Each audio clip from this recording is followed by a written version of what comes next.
Welcome, it's the Close the Deal Show. I'm your host, Terrence McCray, rebranding from incarceration. Every week we bring you business information, tips, and insights from entrepreneurs, business professionals, and inspired individuals from the San Francisco Bay Area, as well as in Los Angeles and beyond. The Close the Deal Show also features public announcements, Entrepreneur Week, and small businesses. And if you're looking for strategies to help you in business or educate the public, then you're in the right place. Thank you for joining us today. Once again, we're here to inform you, give you tips, and give you the type of insight that could be of benefit for your life. We're talking about an organization that is not just changing lives, but is showing people how to do better in order to live better. And that's something that every human being needs to know when it comes to managing your money. My guest is not only the former president of the Bay Area chapter of Urban Financial Service Coalition, but he's also a CEO of his own business. Please welcome to the Close the Deal Show, Mr. Walter Brown Sr. Thank you. Thank you very much. Thank you Appreciate for it, Terrence. Oh, most definitely. I'm a junior. Senior was senior. Okay. But I'm right here with you. Would you discuss what does UFSC stand for, why it exists, and what are you all about? Okay. Terrence, my personal background is I've been in financial services since 1972. So I've worked for Fortune 500 companies like Bank of America, the Principal Financial Group, in positions like regional sales management, quality control, audit, appraisal, underwriting, and other areas. In connection with the Urban Financial Services Coalition, which the acronym UFSC stands for, it was established in 1974. Now, this organization has a national footprint. We're across the country, and our focus is around empowering communities of color with financial literacy and mentoring. In addition to that, our focus is around developing minority professionals who work in the financial services industry. Now, the reasons for this are many, but a couple of them are, number one, the minority financial community, particularly African Americans, our home ownership rate is lower than it's been since the 1960s. We're in a crisis right now financially. Why is that? There are a number of reasons why. One of the reasons is in connection with the structural discrimination that exists in our country. We've been hit very hard by the financial crisis that occurred in 2008, 2009. Speak louder? Okay. I'm a shy guy, so I'll speak louder. We saw the worst loss of equity in our wealth as a community during 2009 through 2013. As a result, we're in a bad situation right now. The bailout that occurred in 2009, which was called TARP, a $700 billion bailout, which bailed out companies like Bank of America and Citi, got them going back on track. There was an agreement with the communities that families that fell on hard times because companies were laying off, they were not giving as many overtime hours. These families were supposed to receive assistance from mortgage lenders. They did not receive what they were entitled to. As a matter of fact, the Federal Reserve Bank of Chicago did a study which stated that just between the years of 2008 and 2009, over almost 1 million families were foreclosed on in error. They should not have had their homes taken away from them. So we think that there's a need for serious reform from a government standpoint, serious reform from a corporate standpoint to reach out to the African American community. And we have placed a position paper on this at our website, ufscnet.org, regarding government-sponsored enterprise reform and what we expect to see happen with that. Should I be looking at this camera right here or over here? You can just talk. Okay, and I can look at you? Yes, you can. Okay, good. I know a lot of times people feel like, okay, when they on here, you know, it could be their first experience. And one of the things is, it's not so much where you're looking at, it's what you're really sharing. Okay. And a lot of times people feel that it's important that when they listening, you're telling them something that's going to keep them tuned in. And this is why I brought you on the show, is because there's a big crisis going on, we all know, in America with various corporations trying to address issues, whether it's sexual harassment or diversity inclusion in these corporate companies. But what's so important is what you're talking about right now, how we manage our money. Because I recently found out that, you know, with the Urban Financial Service Coalition, there's an increase of minorities and women. Why is it important? There is not an increase. Excuse me. Yeah, Why is it decrease. important? There's not an increase of minorities and women in senior management positions in the finance service industry. Okay. And this is what you're talking about. Well, that's part of it. Okay. But, you know, the question that you're asking me kind of puts me in mind of something that President Bill Clinton asked me when I spent some time with him. And he asked me the question, what are you guys about and what do you do? One of the other pieces that when you asked me why is there such a loss of wealth in the African American community and communities of color, we have some research that's also at our website. And that website is UFSCnet.org and under Foreclosure Resources. That talks about what homeowners can do to protect themselves in terms of keeping their property, and also how to look at making financial decisions. So that's something that's very important. It's something that we talk about. We have a number of financial literacy workshops that we do. As a matter of fact, in March, we did one in Concord for entrepreneurs. Many people right now in our community are being laid off or having their work hours reduced. As a result of that, they're stuck. When their unemployment benefits run out, they don't know what to do.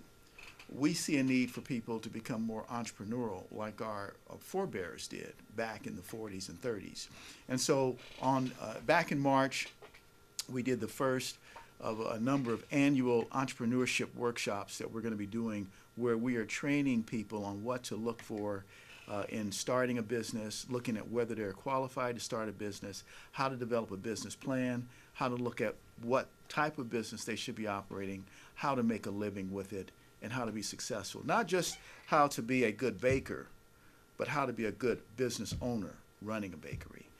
So those are some of the things that we are working on with the communities. Now, going back to your point with regard to this matter of African Americans in particular and financial services businesses, banks, insurance companies, stock companies, we have seen a 25-year slide where African Americans in particular in senior positions are being reduced. While the African American population is growing, the leadership in these industries is shrinking. Now that's critical. That's a critical problem, because our industry, financial services, entrepreneurship, business, is a strategic part of the well-being of the United States. The United States Treasury Department and the World Bank state that this sector here is part of the strategic defense of the country, as much as the Army, the safety of food, telecommunications. We need to have black people who understand how this works. And you know how good it is to know somebody down at the bank. Absolutely. Right? So we are concerned about this drop, and we are grooming individuals to move up through middle and senior management in these major corporations. And we're calling on these corporations to look at who do they have inside their organization that they can bring along to get into those C-level, CEO-level positions. Now, one example of that was Congresswoman Joyce Beatty. About 3 months ago, there was a hearing were the CEOs of the top 7 banks. None of those CEOs could raise their hand. That's a problem. So this is one of the things that we spotlight, and we showcase our various members and also friends who are in financial services who can take these leadership roles. Well, how is the organization funded? We're funded with voluntary contributions. We receive some contributions from corporate donors, but that we're careful about that. Why is that? Well, we want to keep our voice. We want to remain independent. As an example, with the foreclosure crisis, people were getting put out of their homes. They didn't know how to talk to the bank. They were afraid. There were certain counseling agencies that were put out as services to help distressed homeowners that really were not helping them. And we saw that difference. And so we spoke up.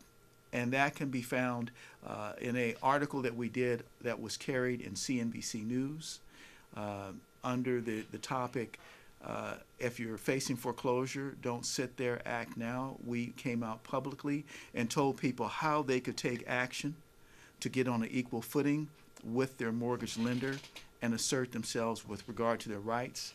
That article was also transposed to our website, and it is at our national website right now at ufscnet.org under Foreclosure Resources.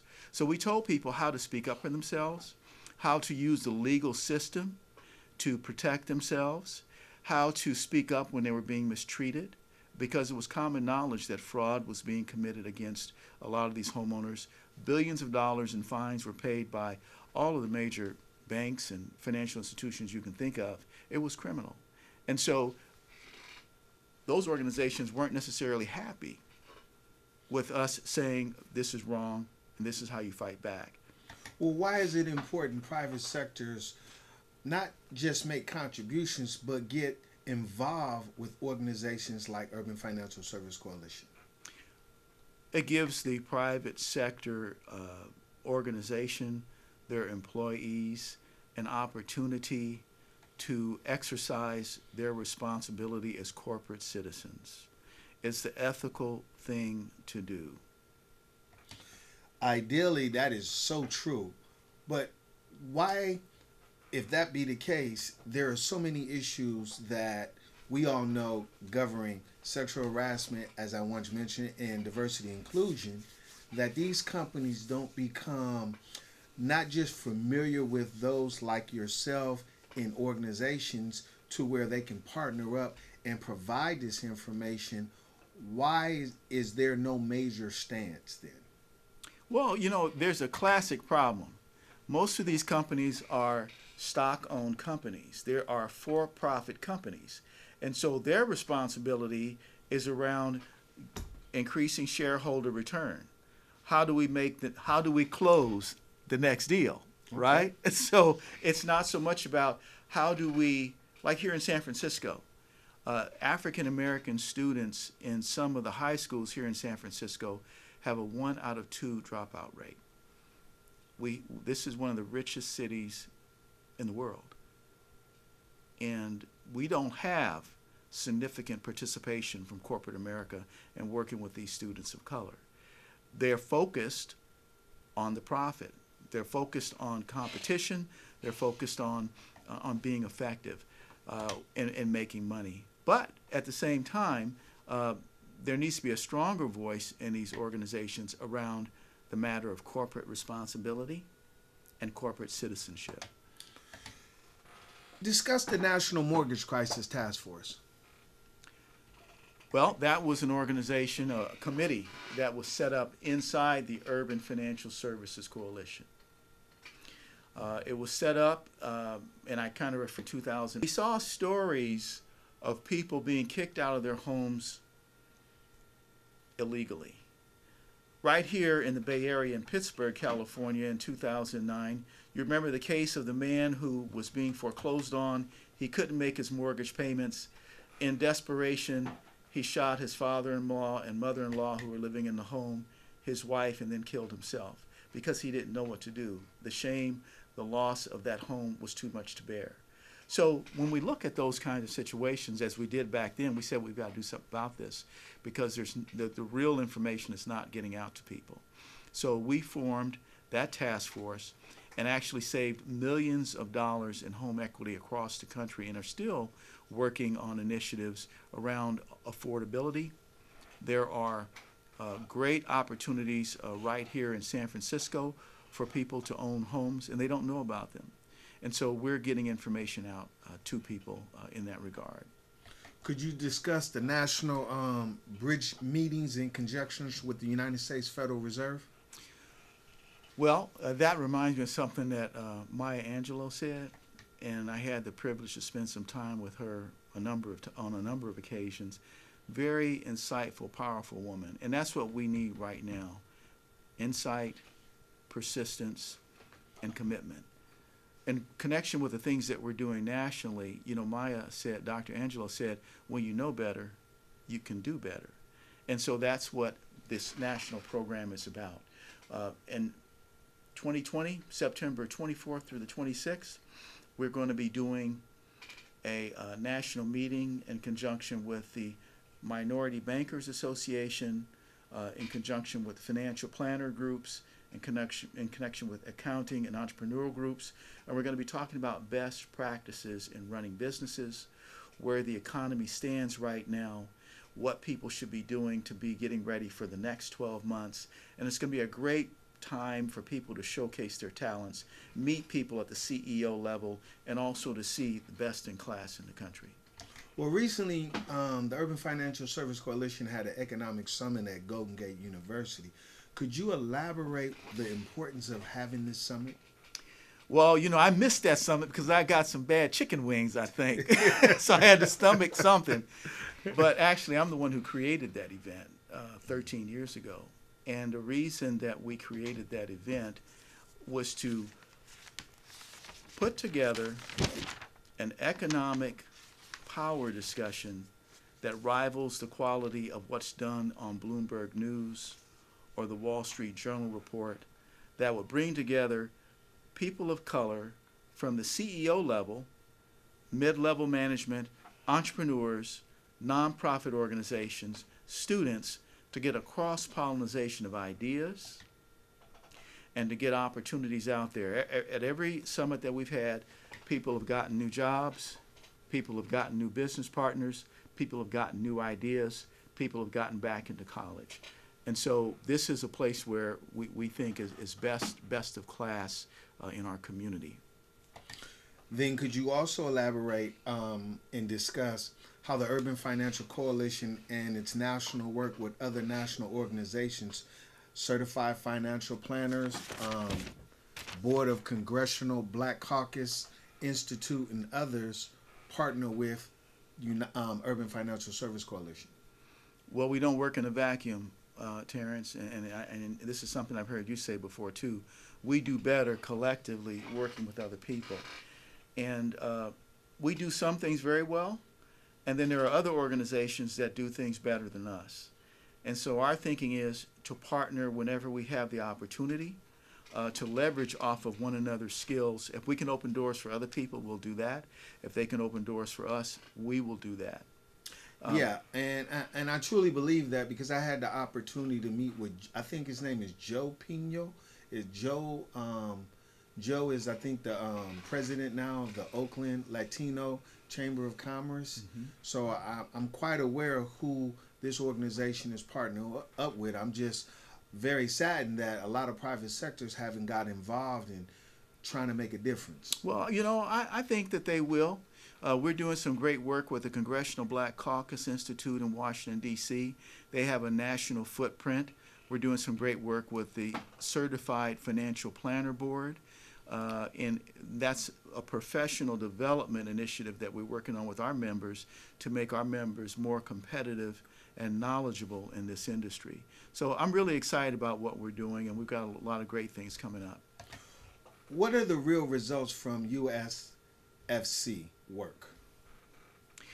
You learn how to be effective. You stay current with what's happening. This is lifelong learning, change or die. So with what we're doing, you're changing and staying current. By the way, November 21st, we have an event coming up in Walnut Creek. Please look at our website, ufscnet-sf.org, for a great local event that's happening. Tomorrow night, we've got a great event happening in Oakland. Take a look at the website for that as well. I'd love to see you guys out there. Well, I'm not only privy to you coming on to this show, but I'm really, really excited the fact that you was able to share so much information in such a little bit of time so people will become fully aware of what this organization stands for and why I got involved with it. And I really appreciate, this organization embracing reentry as well, because that's something that a lot of guys, when they get out from incarceration, they really don't know how to manage their money. We just posted something on our website. Chase hired over 2,100 people with criminal records in the last 12 months. So there's a big move, and we're pushing that and have been speaking to our legislators about it also. Thank you for coming on the show. My pleasure. Absolutely. Before we close this deal, I want everyone in San Francisco, if you live here, go down to City Hall and stand up and vote for Sean Hayes for the next 17. If you have questions or even want to apply to, that's over with. It went off on 22. That's why I had to stop it. Okay. Okay, definitely. Somebody I thought somebody had to come in. Yeah. Okay.